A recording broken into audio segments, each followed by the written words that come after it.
بسم اللہ الرحمن الرحیم اردو زبان کی دوسری کتاب سبق نمبر 34 یعنی لیسن نمبر 34 سکہ یہ ایک بہترین متبادل ہے معیشت کو چلانے کا۔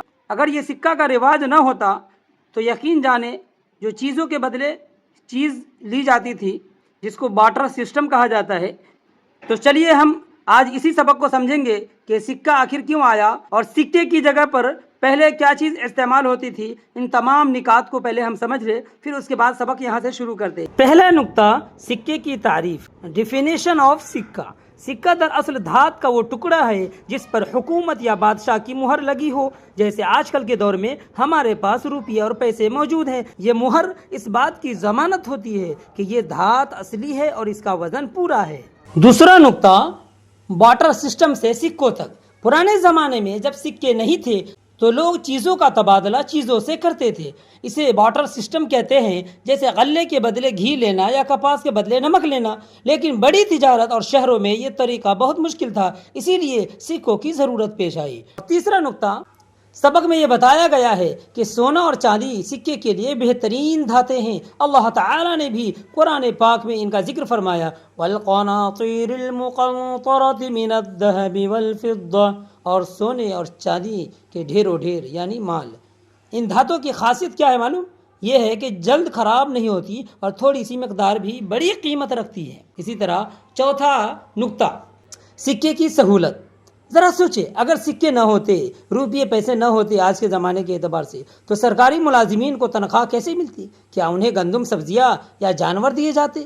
انہیں سنبھالنا کتنا مشکل ہوتا۔ سکے نے لین دین کو آسان بنا دیا اور اب ہر انسان اپنی محنت کے عوض سکے پیسے لے کر اپنی مرضی کی کوئی بھی چیز خرید سکتا ہے۔ اور پانچواں نقطہ، امانت داری ہے، جو بہت اہم ہے۔ کتاب میں لکھا ہے کہ جو لوگ کھوٹے سکے بناتے ہیں وہ سزا کی مستحق ہے۔ ہمارا دین بھی تو یہی سکھاتا ہے کہ تجارت میں دھوکہ دہی گناہ ہے۔ اللہ کے رسول صلی اللہ علیہ وسلم نے فرمایا، من غش فلیس منی، جس نے دھوکہ دیا وہ مجھ سے نہیں ہے۔ اور سچے تاجر کے بارے میں ایک خوشخبری بھی سنائی، التاجر الصدوق الامین مع النبیین والصدیقین والشہداء، سچا اور امانت دار تاجر قیامت کے دن انبیاء اور صدیقین یعنی سچے نیک لوگوں کے ساتھ ہوگا۔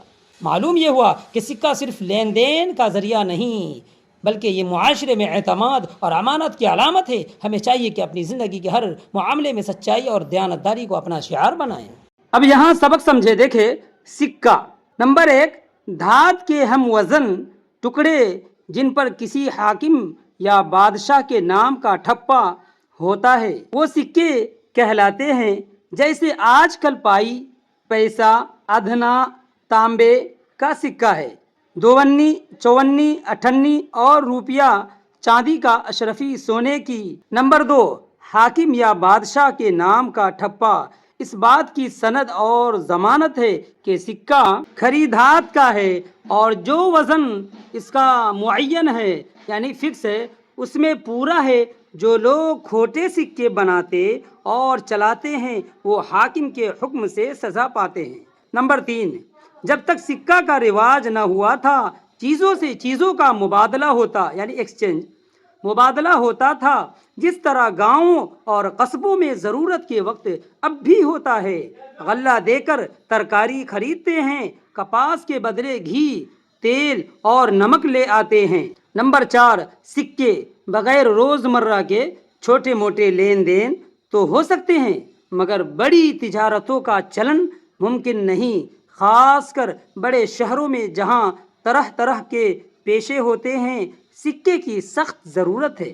نمبر 5، اگر سکے کی چلن نہ رہے تو تم خیال کر سکتے ہو کہ سرکاری خزانہ میں روپیے کے توڑوں کے بجائے کیا ہو، ہر قسم کا غلہ، میوے، ترکاریاں، ہر جنس کے چوپائے، ہر طرح کے اسباب اور کاٹ کباڑ محصول کے طور پر جمع ہوا کرے اور وہی سب سرکاری ملازموں کی تنخواہ میں تقسیم ہو۔ تو کتنی دقت ہوتی کہ اگر سکے نہ ہوتے تو سرکاری ملازموں کو تنخواہ میں جانور دیے جاتے، غلے کے بدلے غلے دیے جاتے، ہر چیز کے بدلے تنخواہ کی جگہ پر جو ہے ان کو جانور دیے جاتے، تو یہ مشکل کام تھا۔ اس کے لیے سکوں کا رواج عمل میں آیا۔ آگے دیکھیں نمبر 6، اگر سکے نہ ہوتے تو 1 من گیہوں یا چنا اور گھی خریدنے کے واسطے